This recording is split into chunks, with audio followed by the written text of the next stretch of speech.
You know, you've heard me say our elderly, our seniors didn't have a choice or a voice. But today, we have Janice, Sean, Donna, Assemblymember Ron Kim. You are their voice today. Thank you so much from the bottom of my heart.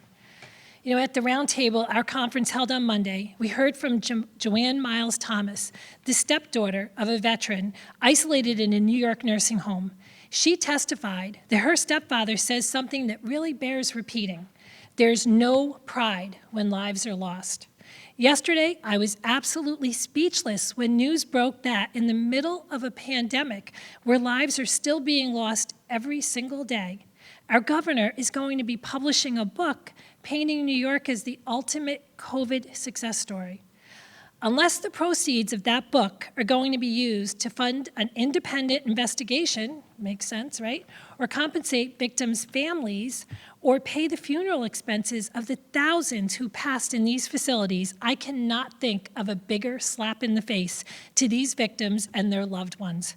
As the ranking member of the Senate's Aging Committee, I went to both joint hearings with an open mind and a genuine desire to improve the state's response to the crisis in these facilities. While we heard some powerful testimony, what we got from the Department of Health and the executive was nothing more than a repeat of the state's basic talking points. When legislative leaders had a chance to take a deep dive, issue subpoenas, and help get answers New Yorkers deserve from the state, they chose not to. Though, through its inaction, the legislature has been complicit in allowing bad state policy to put the most vulnerable in harm's way.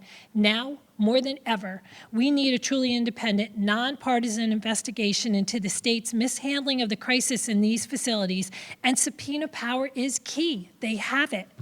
This is not about assigning blame. In fact, I think most of us here in this room today can agree that the governor did a great job when this pandemic first hit us. It's not about blame. It's about finding answers. Without these answers, without knowing how many people we truly lost in these facilities, without knowing how key decisions were made by the state, we are limited in the changes we can effectively make to help save lives. These families, these victims deserve better. In a press release on the governor's new book, we're told, he writes, "If you don't feel fear, you don't appreciate the consequences of the circumstance." After sitting through almost 30 hours of testimony, I am certain these residents felt fear the minute they realized they were absolutely defenseless against this virus. I am sure they felt fear the first time they saw their favorite aide with no PPE, or saw a COVID-positive patient being sent directly into their home, their room. They most certainly felt fear when they started to show symptoms themselves. And I know they felt fear when they realized they were dying, isolated from those they loved the most. These residents, their loved ones, and those who care for them appreciate the consequences of the circumstance better than anyone. They deserve answers, they deserve accountability, and most importantly, they deserve a better path forward, and we are not going to stop fighting for it. Thank you. Thank you. Oops. Thank you, Senator. You know, I think we've got some momentum. I think what we're saying makes eminent sense. And now we've got two majority sponsors in the New York State Assembly.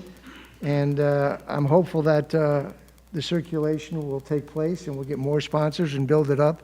But I appreciate Angelo Santa Barbara, one of our Assembly members from Schenectady County and other counties, is supporting this. He's speaking up for his constituents and asking the questions, and that's important. We got to keep asking those questions, and this is the way to get the answer. So thank you.